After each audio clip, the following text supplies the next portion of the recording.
Welcome to Vermont Tours to Go. Thank you for purchasing this audio recording. This is the first in a series that focuses on the history of different segments of Burlington, Vermont. I had envisioned this as a driving tour, yet it is perfectly reasonable to walk it. As a driving tour, it takes about an hour. I suggest you take the tour early in the day in order to find the best parking places. If you decide to walk, it's a little over 4 miles. It is also uphill and can be vigorous. I'm going to give you directions as you go along. You may find it easier to turn off the audio tour until you arrive at your next destination. The tour does not end at the place where you begin. It does end very near the same street, however. After you finish this, I'd like you to take away from this tour 3 things: an appreciation of the various architectural styles in Burlington, an appreciation of the spirit of the people who came before us, and an appreciation of the place in history that Burlington, Vermont occupies. I'd like to welcome you to Burlington, Vermont. This is Vermont's largest city, with a population of about 50,000 people. It became a city in 1865. It was also listed in the top 10 of great places to raise your family, and there's a good reason for that. It's safe, it has great schools, it's a wonderful community of people, and even though it is the largest city, it still has a small-town feel in a lot of ways.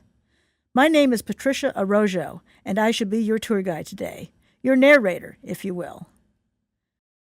I prefer to start the tour down at the lake, at the foot of College Street near the boathouse. If you are driving, please park in the parking lot on your right, just over the railroad tracks. I'd like to start here because this is where Burlington got its start. Now, before I tell you the history, or some of the history of the lake, I'm going to tell you some facts about it, so the next time you play Trivial Pursuit, you too can amaze and astound your family and friends. The lake is 121 miles long. At its widest, it is 12 miles. This area of the lake in front of you is known as Broad Lake because this is where it is widest, or broadest. So if you hear that term, you know what it means now.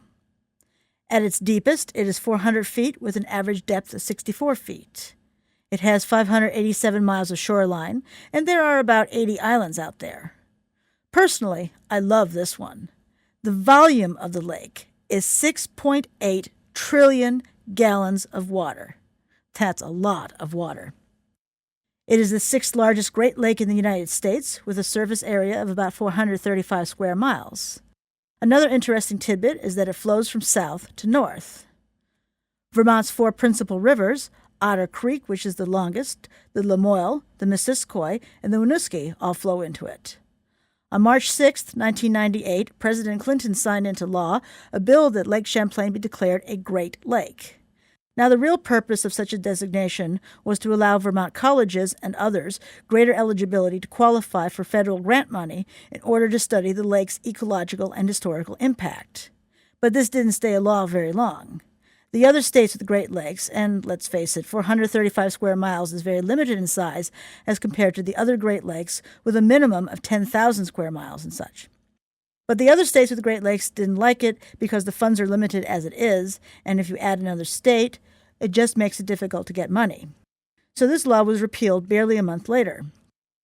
Interestingly, the availability of the funds did not dry up, only the Great designation disappeared. Now for a bit of history. It was discovered in 1609 by Samuel de Champlain, hence the name Lake Champlain. It's named for him. In 1823, the eastern section of the Erie Canal connected the lake to the Hudson River, and once it was connected to the Hudson River, it was connected to the Atlantic Ocean. This aided commerce tremendously. Now, back it up a little bit. Robert Fulton came to Vermont. As you may recall from those American history classes from years ago, Robert Fulton invented the first steamship named the Clermont. Now, he allegedly, I can't prove this, but the story goes that he got his idea for his steamship here in Vermont during a visit. But no matter, he put it on the Hudson River and his was the first. But the second one in the entire world, 8 months later, was put to service here on Lake Champlain, and it was named the Vermont. In the 1820s, the exportation of native lumber was a huge industry. It fell off in the 1840s as the supply of native timber dwindled. However, in 1850, a Vermonter decided to import lumber from Canada. The cost was extremely low and the supply was great. Thus, a new industry was born. What kind of industry, you ask? the industry of turning raw lumber into mill-worked pieces. This included tongue-and-grooved flooring, sashes, gingerbread for houses, moldings, floral-styled decorative items, columns, capitals for the tops of columns, doors, windows, furniture, and so much more. Planing shops now dotted the lake's edge, so that by 1879, Burlington was the third largest exporter of lumber in the United States. Chicago was first, Albany was second, Burlington, Vermont was third. Think about that. Imagine the lake filled with hundreds of vessels, sailing, shipping, steamships, paddle wheelers, barges, schooners, you name it, it was out there. Commerce was huge. It wasn't just lumber either. It was shipbuilding, woolen goods, agriculture, and ferrying too. There was also a yacht club down here. In fact, the boathouse is a replica of the original which burned down. This one here was built in 1981-1982. You may enter the boathouse during any season, but winter, and look around. There's a refreshment stand downstairs, and upstairs there's a private dining hall that you can rent for receptions and such. But you can walk around it certainly any time of the year. The view from the other side, closest to the lake, is worth braving the chill of the wind off of it. Our next stop is Union Station. As you leave the parking lot, you're going to turn left. Immediately out of the parking lot and at the first stop sign is Lake Street. You're going to turn right onto Lake Street. Now, with any luck, you'll find a parking place here. When looking at this building, does it remind you of anything? It makes me think of Grand Central Terminal in New York City because Grand Central Terminal was built in 1913, the same time period as this place. The original train station was actually further down south of here in Burlington, but it burned, like so many buildings have burned. It was decided in the late 1880s that Burlington needed another train station, a bigger train station, one that could accommodate more trains and more people. Railroads were incredibly important for commerce. Railroads were less expensive than ferries, and by the 1880s, railroad tracks were being laid in more places than ferries could possibly go. And don't forget that the lake freezes over for 4 or 5 months per year. Trains can travel virtually year-round. It wasn't just the lake anymore for shipping. The trains eventually took over where shipping via boat left off. So a committee of private gentlemen was appointed to meet with the railroads in 1888. The purpose of this was to get the railroads to come up with a plan to build a new railroad station. However, they couldn't agree on how to proceed. Nothing was done until the city stepped in 1914 and forced the railroads to build this station. The city told the railroads it would donate land at the foot of Main Street for a new station and $15,000 cash. The railroads agreed to build a new depot for $65,000 and change the track, which would cost an additional $65,000. In January 1915, Union Station opened. It was designed by File, Helmer, and Long of New York City. Central Vermont Railroad managed the depot, but both Central Vermont and Rutland Railroad shared the expenses. The station could accommodate both north and southbound trains, and each had its own section of yard. It had 5 electric clocks, so that no matter where you were in the building, you could pretty much see what time it was. And the one in the main telegraph office was so accurate that it could correct itself within 15 seconds, a real feat for that time. This is especially true when you consider the fact that Burlington switched from gas to electricity in 1885. According to Historic Guide to Burlington Neighborhoods, the station was so efficient that 1,800 passengers passed through the building in 24 minutes. All mail for Burlington passed through this station until 1938, when the last Central Vermont train ran between here and Essex Junction, where its mail line was located. In 1940, Green Mountain Power Company took over most of the building for offices. In 1953, railroad workers went on strike, which ended passenger service on the Rutland Railroad and closed Union Station as a train station. In recent history, there has been an effort to revive the train line. A train called the Champlain Flyer was designed to shuttle people from Burlington to Shelburne, then Charlotte. The legislature voted to discontinue the service in 2002 after only 2 years. There is, however, another train which runs from July through October with stops in Burlington, Shelburne, Charlotte, Vergennes, and Middlebury, and then back again. And it's a great ride. Now, if you go inside this building, there is an art gallery with all sorts of artwork featuring some wonderful Vermont artists. There's one other item I want to mention. If you look at the roof, you'll see 2 flying monkeys from The Wizard of Oz. They were donated by a business called the Emerald City Waterbed Store when it went out of business. On to our next stop. We are at the foot of Main Street, so head up to the traffic light. We're going to turn left onto Battery Street. You want to make sure to stay in the right-hand lane because you're going to make a right-hand turn onto College Street at the very next traffic light. Once you turn onto College Street, park right away because the building is the first one on the right. If you look to your right, you can see the building I'm going to talk about next, the Timothy Follett House. It's the white house with the beautiful Ionic columns. This is one of my favorite buildings in Burlington. Timothy Follett was the head of the Rutland Railroad. He was a lawyer and also served as a judge. He was also an incredibly savvy businessman. He made his money in all sorts of places, but his personal fortune came primarily from the Rutland Railroad. He invested most of his fortune in laying track, which will be important later on.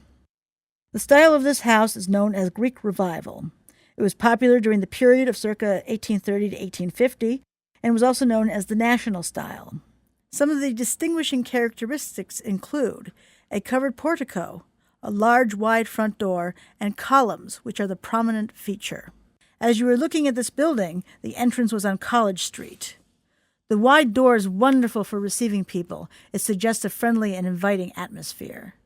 That's a cast-iron balcony, by the way, on the second floor. The covered portico allows guests who are waiting to enter the building the ability to stay dry. The grounds were terraced with lush gardens and pathways all the way down to Battery Street. It was built in 1840-41 at a cost of $25,000. It was planned by the architect Ammi B. Young, who designed the Vermont State House. He also designed another building that I'll be talking about later on in the tour, as well as the Old Row at Dartmouth College. And by the way, it's supposed to be painted. It was considered gauche not to paint the building because it's supposed to emulate a Greek temple building, and Greek temples were almost always whitewashed. The Folletts were known for their nearly nightly dinner and dance entertainments. There was a ballroom in there filled with all of the most prominent citizens who had danced the night away. Unfortunately, Mr. Follett lost his personal fortune when the Rutland Railroad went bankrupt in the early 1850s. Now, I know I told you that it was in 1953 that passenger service ended for the Rutland Railroad, but like various companies, it had its highs and lows, and it went bankrupt in the 1850s, which is how he lost his personal fortune. Therefore, he had to sell his house. So on December 1st, 1853, ironically and sadly, it was purchased by Henry R. Campbell, who was superintendent of the rival Central Vermont Railroad. Campbell in turn sold it in 1865 to a Dr. Nichols for $12,000. The Nichols stayed there for 20 years when they sold it in 1885. The Nichols were the last private family to own this building. Once Dr. Nichols sold it, it changed hands several times until the VFW bought it. The VFW was there for many years. There was talk of tearing this building down. In fact, it was slated to be demolished when urbanization hit Burlington in the 1960s. Thankfully, developers didn't work that fast, so the wrecking ball didn't strike. The Pomerleau Agency wanted to purchase it, but the VFW wanted to make sure that they were found another place, another building. While they were in negotiations, an arsonist set fire to one of the columns, and the second floor was damaged quite extensively. However, Antonio Pomerleau was undeterred. He still wanted the building. Then Mayor Gordon Paquette and the Board of Aldermen offered to give land to the VFW, and Mr. Pomerleau, in exchange for the Follett House, offered to construct a building on that land for them. This is how the Pomerleau Agency acquired the Follett House. The Pomerleau Agency changed its name to Pomerleau Real Estate and still owns the building. I was recently inside, and it is magnificent. Faithfully restored to its original glamour, Mr. Follett would be proud. The ballroom is still very impressive with its high ceiling, recessed chandelier surrounded by a rosette, and a curved archway separates the two parts of the original ballroom. Please keep in mind that this is a business and is not set up to receive visitors. You're going to head up the hill just a little further up College Street. After you cross through the stop sign, the cross street is Pine Street, find a parking place. There is a series of commercial buildings on your right called the Wells-Richardson Building.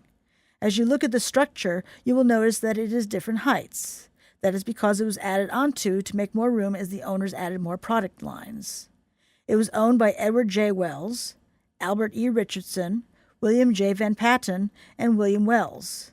Please pay close attention to these names as they will return throughout this narrative. The building was home to Wells-Richardson, best known for their Payne's celery, a medicinal concoction.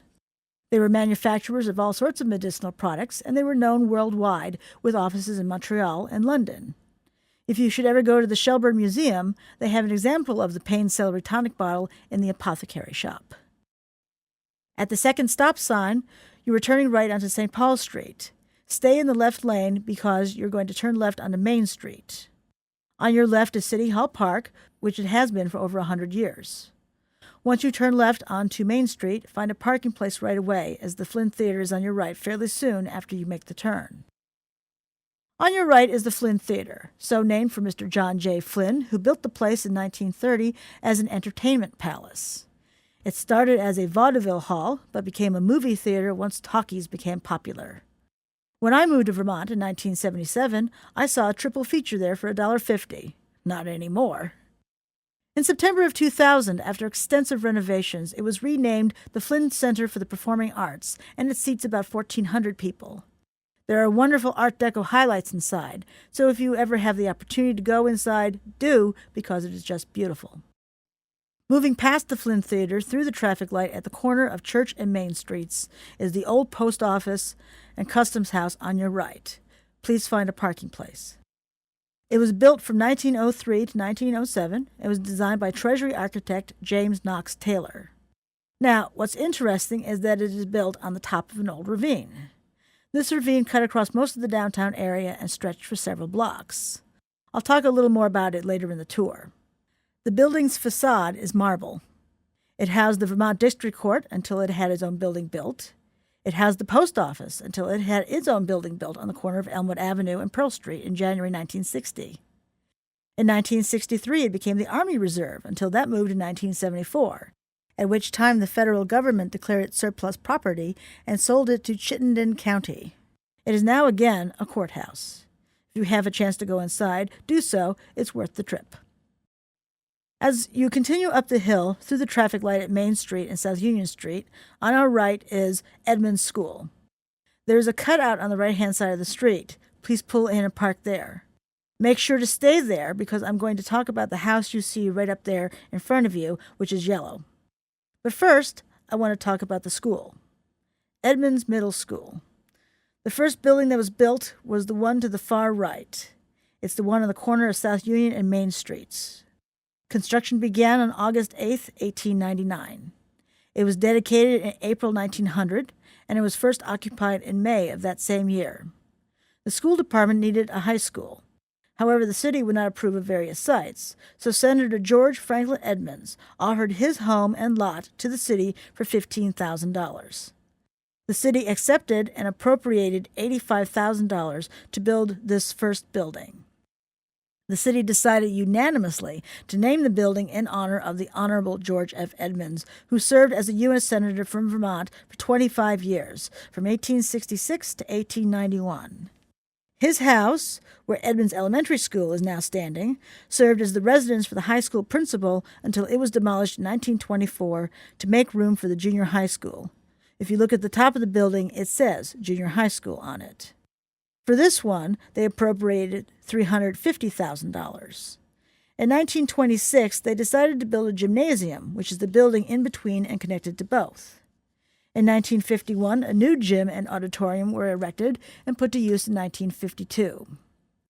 In December of 1980, about 40% of the windows were blocked as part of a weatherization program and storm windows added to those windows not blocked. That's too bad. The building looks so much different now. However, I was a student here in 1977, and I can attest to the fact that it got cold in there. The first building is in the style of Renaissance Revival. Renaissance Revival harkens back to a classical building style. It reintroduces arches, classical orders, and symmetrical composition. What does that mean? I'd like to draw your attention to the front door. It is recessed and flanked by two pilasters. Pilasters are columns built into the wall. You may recall that I stated that in the Greek Revival style, the column was the most prominent feature. The windows are rounded on the top, suggesting arches, and each floor has an equal number of windows, which in turn suggests symmetry. The second building has influences of both neoclassical and Art Deco. According to the Illustrated Dictionary of Historic Architecture, neoclassical style is characterized by monumentality, strict use of the orders, and sparing application of ornament.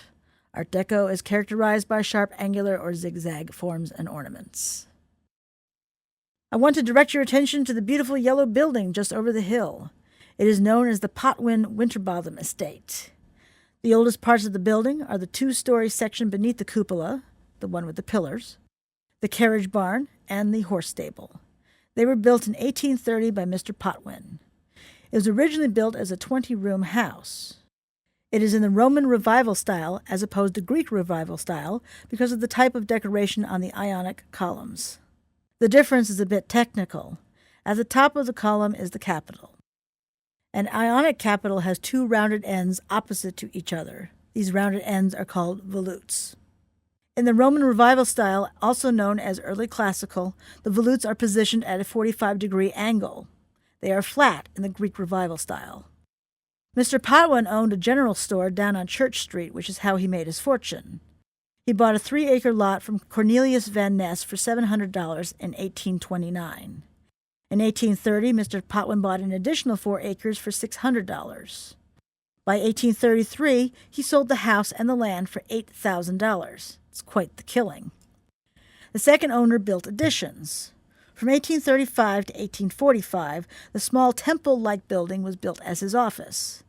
In 1855, he added a second floor to the south wing, which connected the carriage house and stable to the main house. He built a new carriage shed and a ballroom. In 1867, the second owner sold the house for $15,000. Now, it was bought and sold 3 times, and finally in 1926 it was sold to a Joseph Winterbottom. He was the last private resident. Among other businesses, Mr. Winterbottom also collected art and shared his acquisitions with his students at the University of Vermont. He was a UVM professor. For many years he chaired the Fleming Museum's Art Acquisitions Committee. And he shared his paintings. In fact, he made that Greek temple building into his art gallery. In 1954, Mr. Winterbottom died, so the building was given to UVM. The university in turn sold it to the Burlington School Department, and then the school department sold it to Champlain College in 1980, and their administrative offices are still there. At the traffic light on the corner of Main Street and South Willard Street, you can get another view of the Winterbottom building, especially the Greek temple-like structure.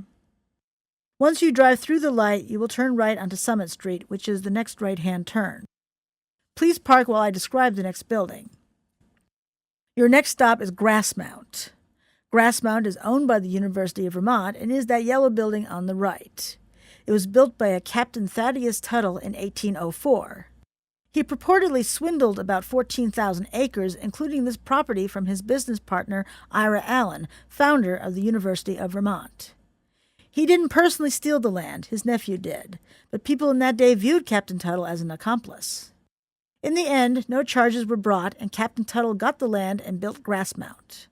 According to the UVM website, Grasse Mount has been long recognized as one of the finest examples of a large brick federal-style mansion in Vermont. Captain Tuttle was a merchant. That's how he made his money. In 1824, Captain Tuttle lost his fortune and sold his house to Cornelius Van Ness. Remember, he was the one who sold land to Mr. Potwin. The third owner was Ira Allen's nephew, Heman Allen, who had been the first U.S. ambassador to Chile. Mrs. Allen named Grasse Mount to honor the Count de Grasse, a rear admiral of the French fleet. Mrs. Allen died at Grasse Mount in 1834. The next owner of Grasse Mount sold a lot of the land. When he sold this land, it opened up Maple and Summit Streets. In 1895, Grasse Mount was sold to UVM for $12,000. Please keep in mind that $1,000 in 1895 is equivalent to about $30,000 today. So $12,000 in 1895 is worth about $360,000 today. We're going to stay on Summit Street, just further down in the corner of Summit and Maple. The Edward J. Wells House is the next house on your right. It is in the Queen Anne style. This style is known for being eclectic. Many different elements adorn it, including towers, tall chimneys, turrets, steep roofs, and its surface texture. The exterior walls were used as a canvas. Floral and other designs were applied, which not only added to the appearance but added texture as well. The front entrance is what you see here on Summit Street. The side entrance on Maple Street was the service entrance. It is now the Delta Psi Fraternity House. I've been inside the building because the study group I was in met here, and I saw firsthand the Tiffany chandeliers and carved marble fireplace mantels. As you may recall, Edward J. Wells was both one of the founders of the Wells-Richardson business, manufacturers of medicinal tonics, and an owner of that building. He was also a lumber baron, and he chose this lot because he thought it was the best lot in Burlington. And believe me, he searched all over to find the best building site.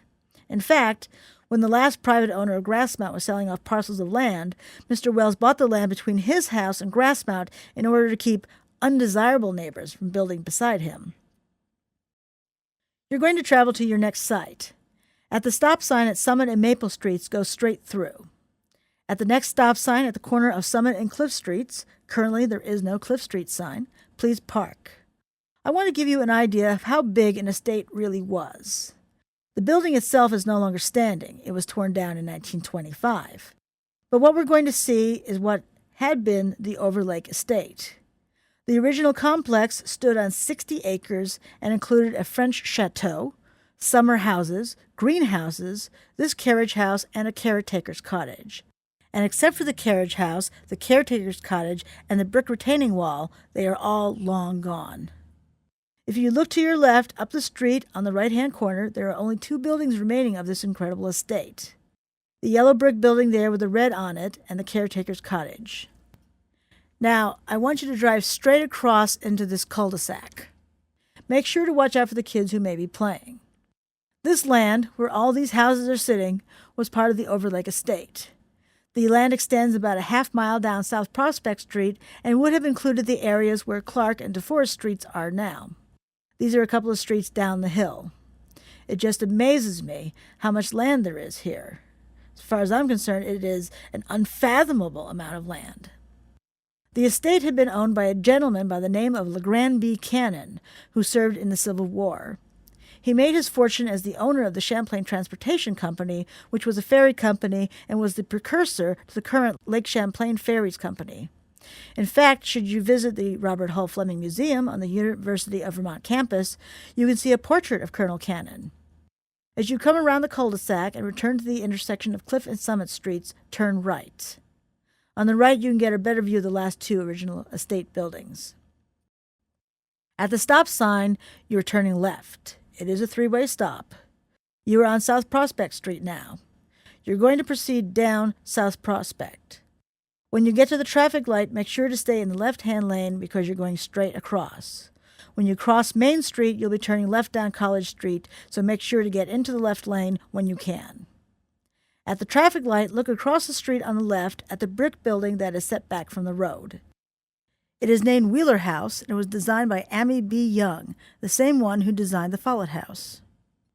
Wheeler House is named for the 6th president of the University of Vermont, a Reverend John Wheeler, who had this house built in 1842. What I find to be the most intriguing aspect of this house is that it was purportedly a stop on the Underground Railroad before the Civil War. When we get to the next traffic light, you're going to turn left onto College Street and head down the hill through 3 intersections. The first is a stop sign, the second is a traffic light, and the third is a stop sign. After the 3rd intersection, please find a parking place, as I shall be discussing a building there. As you drive down College Street, I'll be sharing tidbits with you. College Street is so named because at the top of it once stood the original University of Vermont building.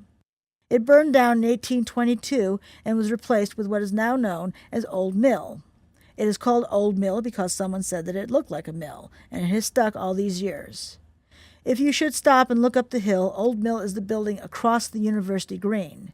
It no longer looks like a mill because the facade has changed over the years. You just went through the first stop sign at the corner of College and South William Street. Continue straight down the hill. The traffic light is at the corner of South Willard and College Streets.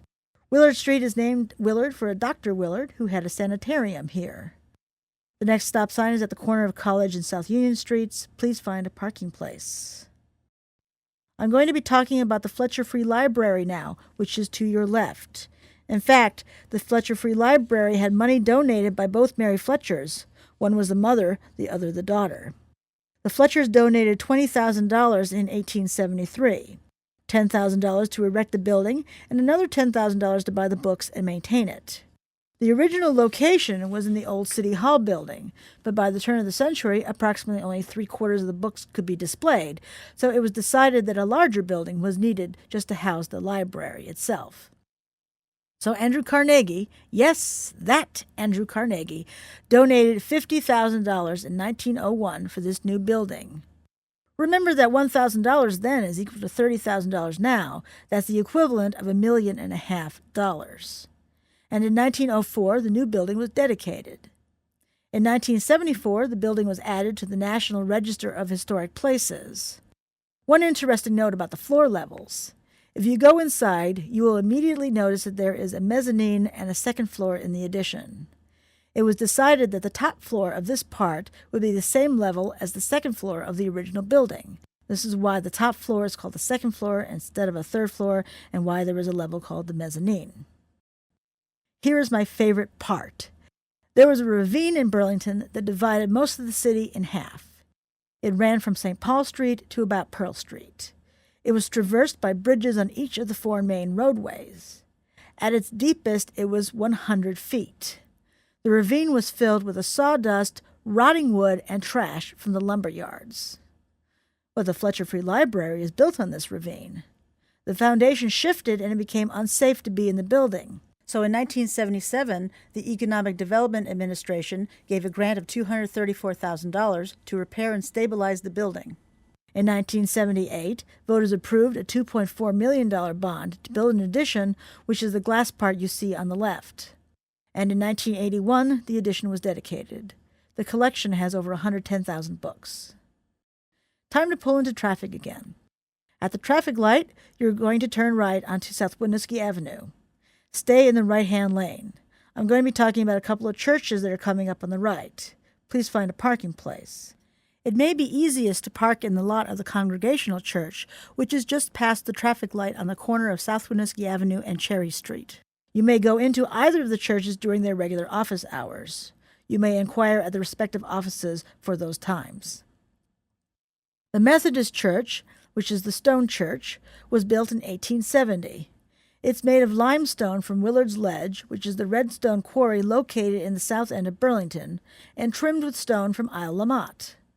According to a Historic Guide to Burlington Neighborhoods, the tower is 147 feet high and topped with the gilded cross of Ionis, a variation of the Celtic cross. It lacks the figure of Christ because in the 19th century the figure of Christ was usually omitted from Protestant churches because of its association with the Roman Catholic Church. It can seat about 700 people. It was designed by Alexander R. Esty, and in November 1978 it was listed on the National Register of Historic Places. The next church with the pillars in front of it, and sometimes the locals will refer to it as the Pillar Church, is the First Congregational Church. It is an example of Greek Revival style and designed by Burlington architect and church member Henry Searle. In fact, the wooden capitals of the Ionic columns were carved by Searle himself. It was modeled on the Church of St. Pancras in London, England. In the spring of 1842, it was completed and dedicated. In 1845, the bell tower was added. George Perkins Marsh of the University of Vermont suggested the choragic monument of Lysicrates of Athens. That's that fancy tower on the top. In December of 1860, the bell was replaced. The church still retains its original appearance. Next to the church is the Ronald McDonald House. The building originally was the parsonage for this church. It was designed by W.P. Wentworth of Boston. It was built in 1874, and the pastor moved in 1877. In 1983, the church donated the building to the Ronald McDonald House, and Burlington at that time was the smallest city to have a Ronald McDonald House. You're going back on the main roadway now. You want to turn right and get into the left-hand lane, and at the traffic light at the corner of South Winooski Avenue and Pearl Street, turn left. As you head down Pearl Street, I want to draw your attention to the 3 buildings at the top of Church Street. Please find a parking place. On the right is the Unitarian Church, for which Church Street is named. On the left are Richardson Place, and across from that is the former Masonic Temple. I have always thought of these three buildings as the triumvirate of Church Street. They are the anchors of this end.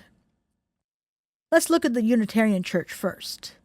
The land was acquired in 1814, and the church itself erected in 1816, as you can plainly read on the stone marker.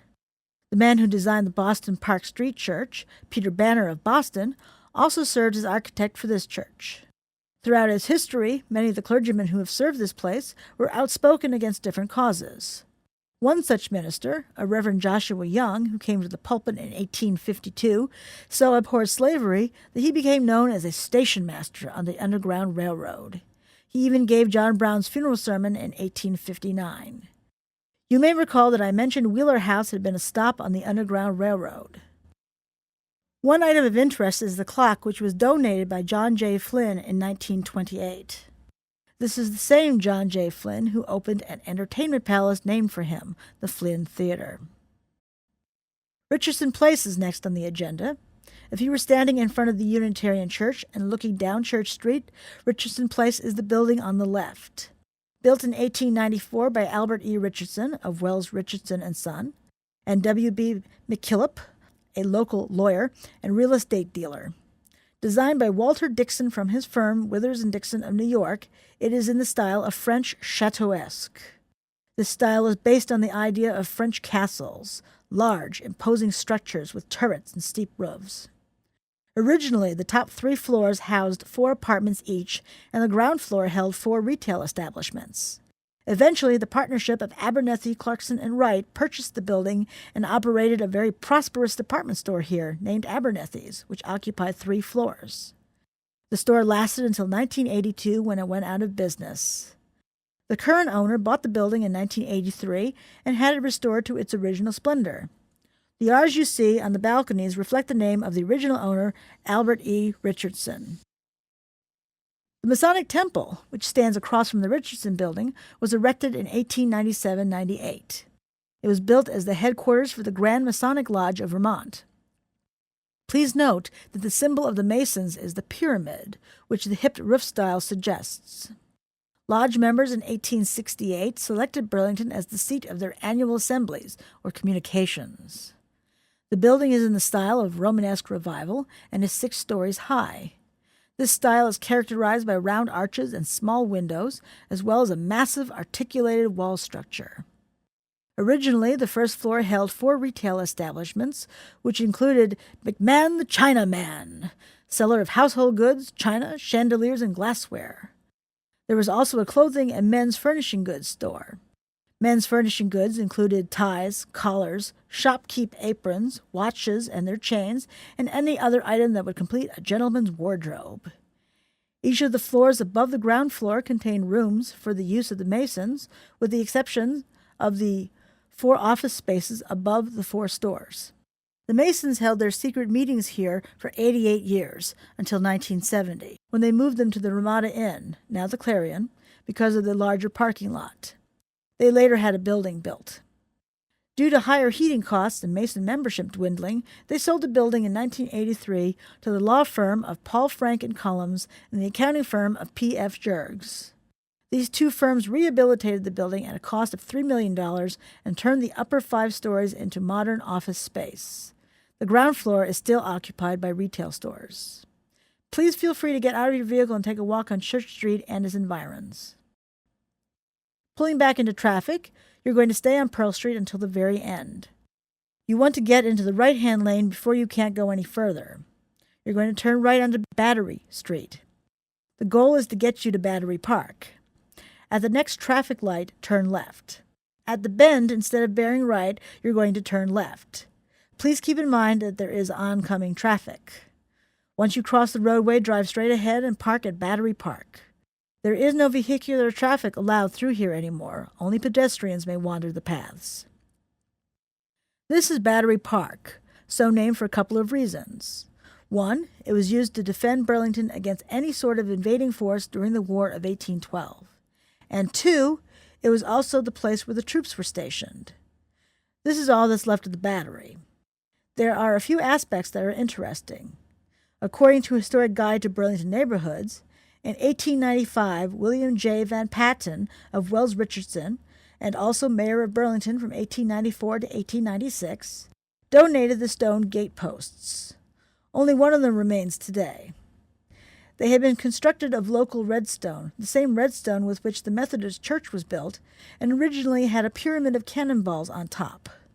The cannonballs were donated in 1941 to help the war effort and became scrap metal. In 1914, there was a dedication of the statue of William W. Wells. This bronze statue was a gift from his son, Frank Wells, and was designed by J. Otto Schweitzer of Philadelphia.